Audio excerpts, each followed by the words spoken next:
8h31 sur Bretagne 5. Bretagne 5, l'invité de la matinale.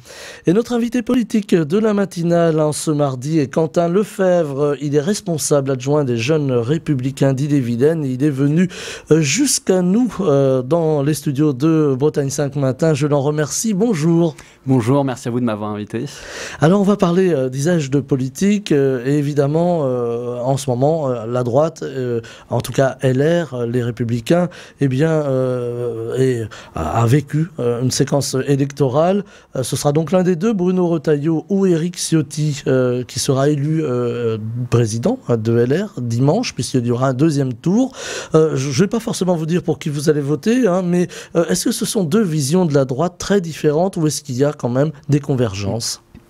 Alors, tout d'abord, je tiens à féliciter Aurélien Pradier pour son score honorable de 22%. Il a apporté sur la table des sujets tels que le handicap ou les violences faites aux femmes. Donc, je trouve... Il a une vision qui est intéressante, qui ne suffit pas pour être président de parti parce que sa ligne n'est pas claire sur l'Europe, sur la question sociale, mais je tenais quand même à le féliciter là-dessus. Entre Bruno Retailleau et Éric Ciotti, on a deux droites qui peuvent sembler proches d'un prime abord. Ils sont tous les deux libéraux, tous les deux relativement conservateurs, fermes sur l'immigration. Maintenant, je pense que c'est quand même deux projets de société qui sont extrêmement différents si on y regarde de plus près, parce que... on a sur la question de l'Union européenne, on a quand même Bruno Retailleau qui a un passif, qui a voté contre le traité de Maastricht, qui a fait campagne contre l'euro, qui a fait campagne contre au référendum de 2005 et qui a voté non au traité de Lisbonne. Là où Éric Ciotti, contre l'avis des Français, contre l'avis du référendum, a voté oui avec la majorité sarkozyste de l'époque. Donc là, il y a une vraie ligne de rupture. Sur d'autres sujets... c'est peut-être moins important, mais là où Éric Ciotti va être d'une droite plus néolibérale, un peu mondialiste, avec Bruno Retailleau, on revient à un libéralisme plus classique, qui est peut-être un peu plus rural, voilà. Ce sont deux générations différentes, de visions de faire la politique qui sont quand même différentes, malgré des points communs. Alors, c'est aussi une forme de refondation pour la droite, on verra le verdict des urnes dimanche, mais c'est aussi une forme de refondation pour la droite qui revient de loin. On a vu avec ce rouleau compresseur qui a été l'arrivée d'Emmanuel Macron à la présidence de la République et sa réélection, ça ne s'est pas arrangé si vous me permettez le terme, les partis traditionnels vraiment mis à mal, on pourrait en dire autant du PS par exemple. La droite doit exister aujourd'hui dans ce paysage, reformé, formé différemment que ce que l'on avait jadis, des partis très marqués. Aujourd'hui, on a une gauche plus réelle à l'Assemblée nationale. On a le RN qui a quand même réuni 89 députés. Est-il facile pour la droite aujourd'hui d'exister dans ce paysage, pour LR d'exister dans ce paysage politique ? Alors, visiblement non, parce qu'on a perdu 3 élections présidentielles d'affilée, 2 on n'était pas au second tour, et nos députés sont de moins en moins nombreux à chaque législature. Maintenant, c'est un peu trop facile d'accuser le rouleau compresseur de la majorité, le Rassemblement national. On paye nos erreurs. Nos erreurs quand on a été aux manettes. Quand Nicolas Sarkozy fait, j'en ai déjà brièvement parlé, mais fait voter le traité de Lisbonne contre l'avis des Français, c'est des erreurs qu'on paye cash.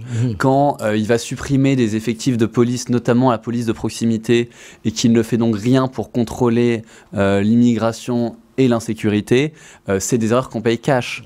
Quand il avait des slogans qui se rapprochaient d'une droite sociale, travailler plus pour gagner plus, où on le sentait proche des préoccupations des Français pendant sa campagne, et que finalement, même si oui, il y a eu la crise, mais ça a été quand même la poursuite de politiques néolibérales imposées pour certaines par l'Union européenne. Donc, on paye nos erreurs, on paye une ligne qui n'est tout simplement pas gaulliste. Je ne retrouve pas le gaullisme chez François Fillon en 2017, je ne le retrouve pas chez Valérie Pécresse en 2022. On paye le fait que sur certains sujets, comme la réforme des retraites, on est totalement inaudible par les Français parce que tout simplement, on ne peut pas avoir un projet populaire en disant « oui, nous allons décaler l'âge de la retraite à 65 ans ». Ça, les Français qui travaillent dur, de plus en plus dures d'ailleurs, ne peuvent pas l'admettre. Sur l'écologie, on n'a pas grand-chose. On est pro-nucléaire et c'est très bien, mais il n'y a pas de projet de rupture avec une société qui nous mène droit dans le mur d'un point de vue environnemental. Donc toutes ces choses-là, on le paye cash, et donc il va falloir se réinventer et reparler aux Français d'une manière très différente si on veut réexister. On a le sentiment, je ne dévoilerai pas votre âge, mais on a le sentiment qu'il y a aussi un regain de jeunesse chez LR. C'est un petit peu le cas dans beaucoup de partis politiques. Aujourd'hui, les jeunes s'emparent un petit peu de la politique et veulent parfois renverser la table, changer des choses. Alors, on ne va pas faire de jeunisme, hein, il ne s'agit pas de cela, bien entendu, mais est-ce que justement ça peut amener un peu de sang neuf et puis de réflexion aussi pour aborder des sujets de société, par exemple, tout simplement, qui ne seraient pas abordés ou qui n'auraient pas été abordés dans l'usage habituel? Alors, évidemment, c'est profitable d'avoir des générations qui se succèdent les unes aux autres. Maintenant, effectivement, comme vous le dites, il ne faut pas faire de jeunisme. Moi, des jeunes, notamment dans mon parti, qui à 25, 26, 27 ans, se comportent comme des politicards de 60, j'en connais aussi. Des jeunes qui sont élevés dans le sérail, comme on dit, et qui sont très éloignés des préoccupations des Français, j'en connais aussi. Donc, il faut faire très attention. Maintenant, ce que je trouve intéressant, particulièrement chez LR, c'est, je pense, le renouveau dans une partie de cette jeunesse LR du gaullisme, qui avait totalement disparu depuis des années. Là, c'est vrai qu'on retrouve de plus en plus, on parle de plus en plus de gaullisme aux jeunes dans notre parti. On parle de souveraineté nationale. Les questions sociales ne sont plus un gros mot, ne sont plus un tabou. On n'est plus traité de socialiste dès qu'on a des discours qui divergent un peu avec M. Rivers, par exemple. Donc voilà, il y a ce renouveau, oui, il existe, mais il ne faut pas l'idéaliser. Et surtout, alors il y a les idées, c'est très bien, mais maintenant il faut se mettre au travail. Notre génération doit se mettre au travail sérieusement. Justement, le gaullisme, vous avez lâché le mot, et il est important, Quentin Lefebvre. Est-ce que aujourd'hui LR va devoir, pour exister à nouveau, pour reprendre sa place, j'allais dire redorer son blason, si vous me permettez l'expression un peu triviale, revenir à ces valeurs fondamentales du gaullisme qu'elle n'aurait finalement pas dû abandonner? Mais c'est évident que quand le général de Gaulle prend le pouvoir, il a cette phrase, il dit « Entre nous et les communistes, il n'y a rien ». Ça veut dire que pour être un mouvement populaire à droite en France, on se doit d'être gaulliste. Le libéralisme, le centrisme, l'européisme, ça ne fonctionne pas chez les classes populaires. Ça fonctionne chez les élites. On le voit. Sur BFM, ils sont très contents d'avoir des gens comme ça. Mais chez les Français, sur le long terme, ça ne marche pas. Et là, on a une majorité présidentielle qui gouverne contre le peuple, comme Nicolas Sarkozy et Jacques Chirac l'avaient fait avant. Donc, quand on est de droite et qu'on abandonne le gaullisme, on ne peut pas, sur le long terme, pas gouverner, mais bien gouverner. Ça, on ne peut pas le faire. Donc ça veut dire qu'il faut revenir, effectivement, à des valeurs sociales, de souveraineté, qu'il faut parler de culture française, pas de culture européenne ou américaine, de culture française, et qu'il ne faut pas hésiter à renverser la table sur un certain nombre de sujets. Ça veut dire aussi avoir une ligne de conduite différente, par exemple, du Rassemblement national. Souvent on dit « Oh, LR, le Rassemblement national, finalement ils vont se fondre entre eux, etc. Ça fera une droite importante. » Et pourtant, c'est pas le cas lorsqu'on vous entend. On reste sur une droite gaulliste, là. Oui. Après, la question, l'éléphant dans la pièce un peu, c'est de se dire est-ce qu'aujourd'hui le Rassemblement national ne se rapproche pas du gaullisme sur certains points? On a entendu Mme Le Pen souvent citer De Gaulle, et Dieu sait si ce parti était très éloigné dans sa fondation même des idées du général De Gaulle. Mais on entend effectivement beaucoup de cadres du parti du Rassemblement national citer De Gaulle aujourd'hui. Est-ce que ça vous irrite d'ailleurs, ou est-ce que vous dites finalement De Gaulle appartient à tout le monde, à l'histoire? Alors, De Gaulle n'appartient pas tout le monde, hein. Quand je vois des libéraux se l'approprier, j'ai toujours un petit pincement au cœur. Ceci dit, le général de Gaulle avait dit tôt ou tard, tout le monde sera gaulliste. Bah, c'est le souci des grands hommes. C'est qu'il devient difficile de se dire gaulliste parce que tout le monde le fait et que des fois on se dit mais mince, vous ne l'êtes pas, arrêtez de me voler mon rôle. Mais pour le Rassemblement national, bon, évidemment, on ne va pas refaire l'histoire du Front National qui est un parti essentiellement anti-gaulliste à ses débuts. Maintenant, je n'en veux pas à Marine Le Pen, à Jean-Philippe Tanguy par exemple, à Jordan Bardella, de se dire gaulliste, parce que nous, chez LR, nous avons abandonné le gaullisme. Et on a des gens qui utilisent ce mot à tort et à travers. Enfin, et même à la République En Marche, Jean Castex qui dit gaulliste social, moi ça me fait doucement rigoler. Et on en a vu aussi, on en a vu chez les Républicains se dire gaulliste, Valérie Pécresse, qu'escalade gaulliste, soyons sérieux. Donc à partir de là, le Rassemblement national, oui, essaye de changer son histoire, essaye de s'inscrire dans une nouvelle filiation. L'histoire restera l'histoire. Par contre, d'un point de vue programmatique, oui, on retrouve des idées gaullistes, qui ne sont pas parfaites. Hein, je n'irais pas dire que le programme du Rassemblement national est parfait, loin de là, mais on retrouve effectivement des idées gaullistes qu'on ne retrouve pas ailleurs, pas chez les Républicains, et pas chez Éric Zemmour, contrairement à ce que lui-même disait. Alors justement, il y a une ligne rouge à pas franchir, la ligne Zemmour par exemple, à pas franchir. Parce on a vu quand même des gens de LR quitter LR pour aller vers Éric Zemmour. On en a vu aussi quitter LR pour aller vers Madame Le Pen en son temps, Monsieur Bardella aujourd'hui. Est-ce que vous avez peur à un moment ou à un autre que vous soyez un peu siphonné, si j'ose dire, par ces partis qui sont parfois plus à l'extrême que LR? Déjà, alors autant effectivement Reconquête, on peut parler d'un parti extrémiste, autant le qualifier extrême pour le Rassemblement national, j'ai toujours un peu de mal à l'utiliser. Voilà, c'est le terme générique. Oui, voilà. soyons génériques. Moi, j'ai pas peur d'être siphonné. Si on est siphonné, c'est qu'on a échoué. C'est qu'on a échoué à parler aux Français. C'est qu'on a échoué à parler des vrais sujets qui intéressent les Français. Si effectivement, durant cette crise énergétique, on ne propose pas de solution aux Français, on sera siphonné. Si on continue à voter de concert avec la majorité des lois qui vont contre l'intérêt national, oui, on sera siphonné. Donc moi, j'en ai marre de cette droite qui ne pense qu'à reconquérir le pouvoir, mais qui ne sait pas quoi en faire. Oui, parce que quand la droite est au pouvoir, alors, bon, elle est au Sénat, aujourd'hui la droite, elle est majoritaire au Sénat, mais on a le sentiment que c'est un peu la patate chaude, c'est bon, voilà, on est là, mais qu'est-ce qu'on fait, quoi, voilà. Bah, c'est souvent ça, c'est souvent ça, malheureusement. Et donc, voilà, se faire siphonner, ce sera avant tout notre faute. Et l'exemple du Sénat, pendant ces 5 ans de premier mandat Macron, quand est-ce que le Sénat a réellement servi d'opposition à la Macronie?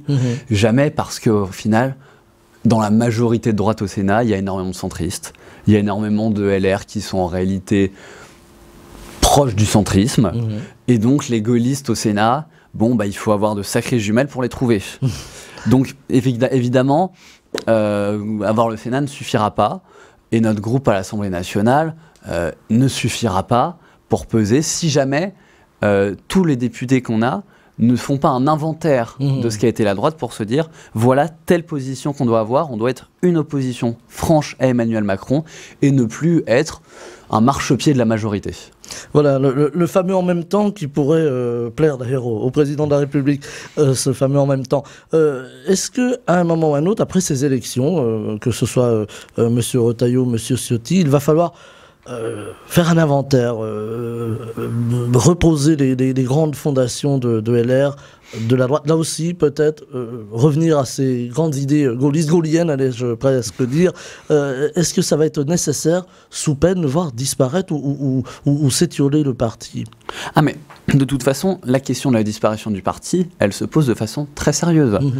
Actuellement, on a un parti qui soit se réinvente complètement et réussit à faire son inventaire et à redevenir parti gaulliste. J'ai pas l'impression que ça en prenne la direction, mais vous êtes pessimiste plutôt? Je suis.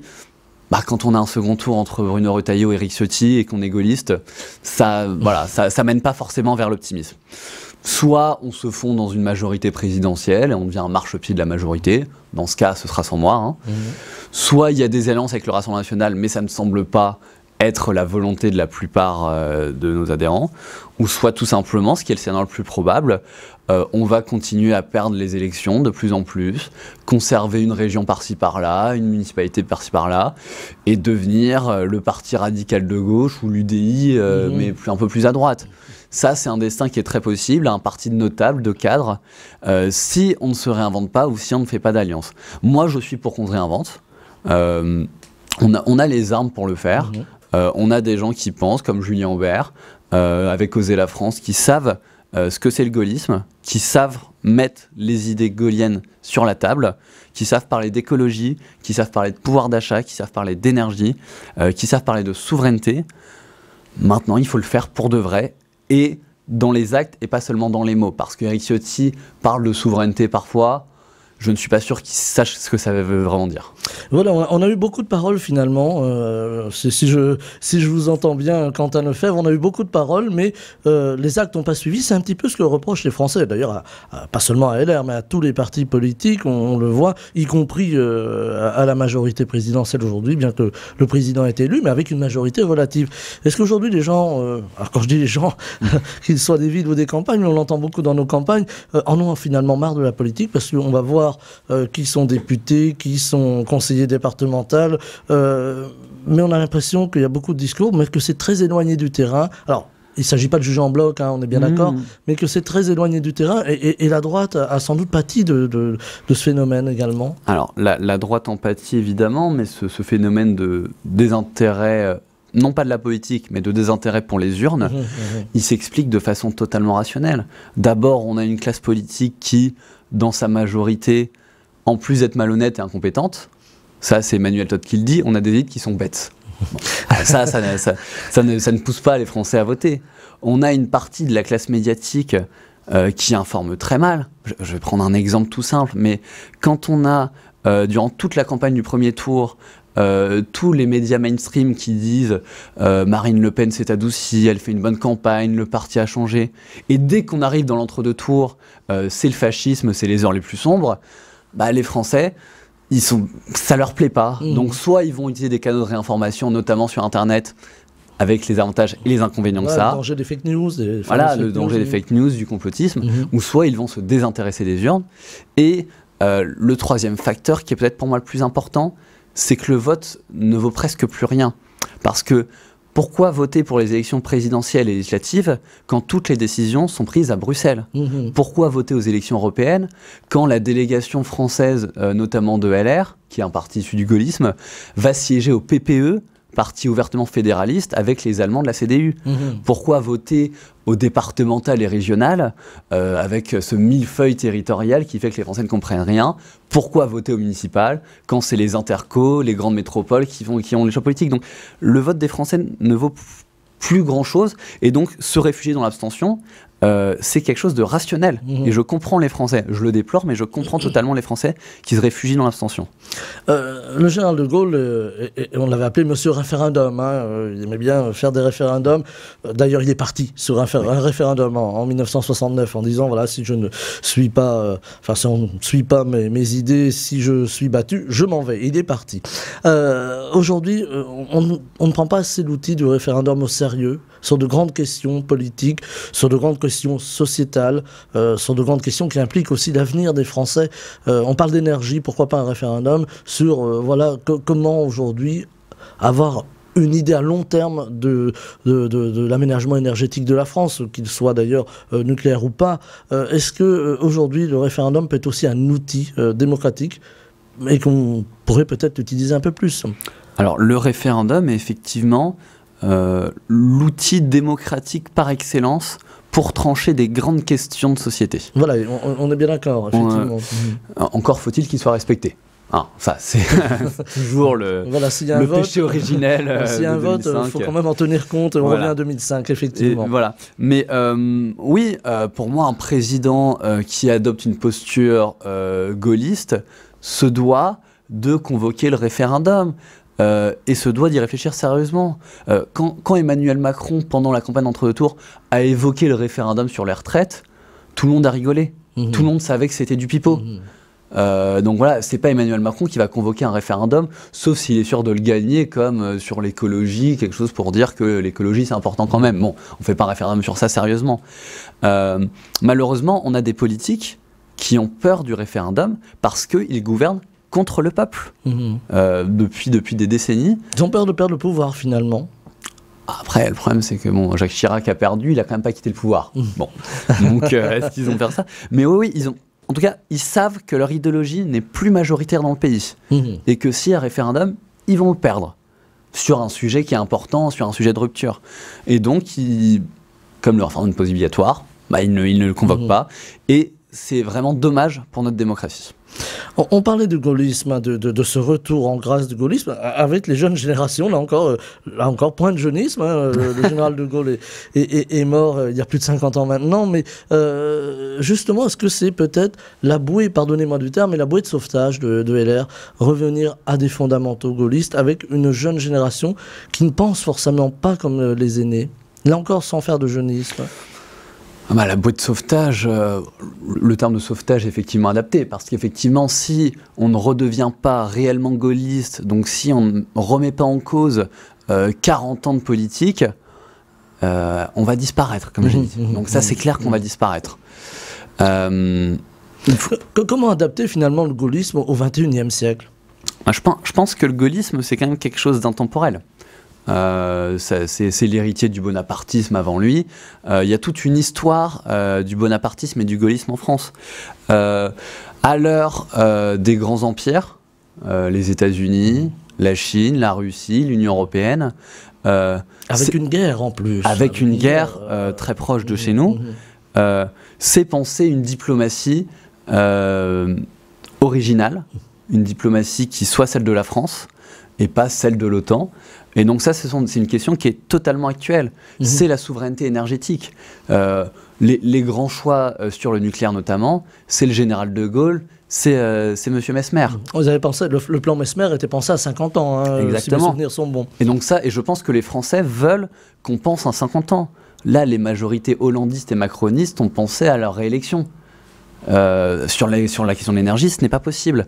Est-ce que ça remet en cause, pardonnez-moi, je vous interromps, mais est-ce que ça remet en cause aussi la durée des mandats des présidents de la République? Aujourd'hui, on est au quinquennat. Est-ce qu'il ne faudrait pas revenir finalement au septennat quelque part et décaler les élections législatives? On entend beaucoup cette petite musique qui revient dans la réflexion politique. Oui, cette petite musique, je la reprendrai également parce que pour avoir le temps plus long du septennat, et puis effectivement pour ne plus avoir l'alignement du calendrier des législatives sur les présidentielles, qui a donné des majorités des fois qui n'auraient pas été voulues par les Français en temps normal. Donc là-dessus, évidemment que oui, le septennat, il faut y revenir. Le passage au quinquennat était une mesure un peu populo prise par Jacques Chirac, mais bon, qui était accepté à l'époque, mais très vite on a vu les effets dévastateurs que ça a eu sur notre démocratie. Et oui, pour une vision à long terme, il faut effectivement le retour du septennat.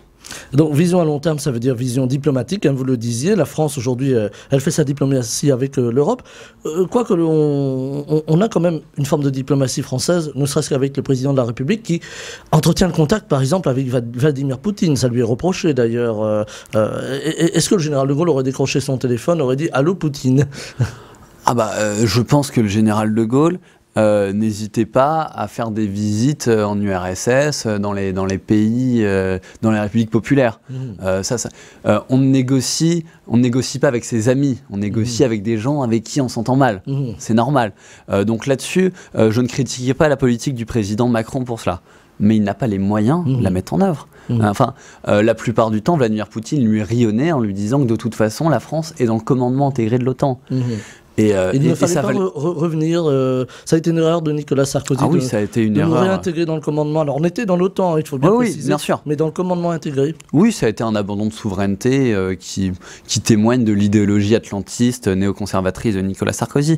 Maintenant, sur la diplomatie, quand je dis qu'on n'a pas les moyens, on n'a pas les moyens de notre souveraineté, mais en plus, quand on voit qu'on a supprimé le corps diplomatique, un corps d'excellence français qui nous permettait d'avoir le deuxième réseau diplomatique le plus puissant du monde, qui nous permettait, rien qu'en termes culturels, parce que la politique culturelle est voulue par le général de Gaulle, des alliances françaises dans des vingtaines de villes, dans plein de pays, enfin une vingtaine de villes par pays. C'est quand même quelque chose qui est absolument colossal et qu'on détricote. Au nom de quoi? J'ai du mal. Pour une diplomatie européenne, peut-être, c'est l'argument qui est avancé. On n'a pas besoin de diplomate français, c'est un diplomate allemand qui est là. Bon, c'est pas ça la grandeur de la France. C'est aussi ce poste au Conseil de sécurité revendiqué depuis pas mal d'années par l'Allemagne. On dit que la France pourrait céder. Ça serait une catastrophe. Enfin, je veux dire, bon, les Allemands n'ont pas vocation à entrer au Conseil de sécurité. Je dirais même que les Allemands n'ont pas vocation à se réarmer. Enfin, bon, ils le font actuellement avec la guerre en Ukraine. Oui, et ben, je trouve ça très dangereux sur le long terme. On va devoir s'arrêter là parce que l'heure tourne. Un dernier mot, et il est important. Vous êtes optimiste quand même sur un sursaut de LR? Non, je suis optimiste sur l'avenir de mon pays, moins sur celui de mon parti. Eh bien, ce sera le mot de la fin. Quentin Lefebvre, responsable adjoint des Jeunes Républicains d'Ille-et-Vilaine, qui est venu au micro de la matinale avec une meilleure voix que la mienne ce matin.